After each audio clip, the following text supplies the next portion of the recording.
Hello to you all, welcome to this week's vlog. I'm coming to you from Brussels. I'm out here in what we call the BAB office, which is the British Agricultural Bureau.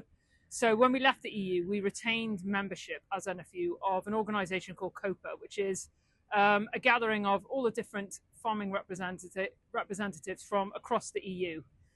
We managed to retain that membership as the 4 UK farming unions, so that's NFU Scotland, the Ulster Farmers Union, NFU and NFU Cymru. And it's fascinating to come out here and see what is happening in the EU, because sometimes those policies will reflect themselves across the border. It's particularly relevant at the moment because of the SPS deal that we're hoping to do with the EU and making sure that we can get the very best out of it.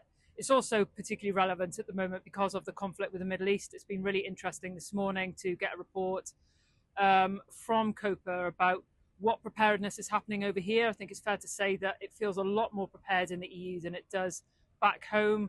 There's been lots of mention of planning, particularly fertilizer plans, making sure that food security is fully respected. So quite a few messages to bring back home. In other news, we had council earlier this week back home. Again, lots of discussion there about the conflict with Iran and the impact this is having on farmers with fertilizer, fuel and energy. Farmers really now are starting to feel the pinch. So this is about making sure we keep up the pressure on both Welsh and UK government to really understand the impact this is having.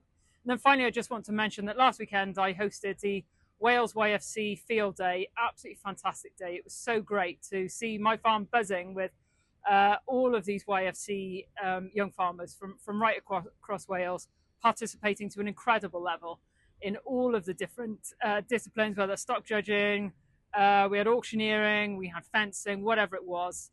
Really great to see everybody. And they also had hustings. So it was great for young farmers to get an exposure just in a light way to what is happening politically at the moment. So that is my vlog for now. We'll update you next week.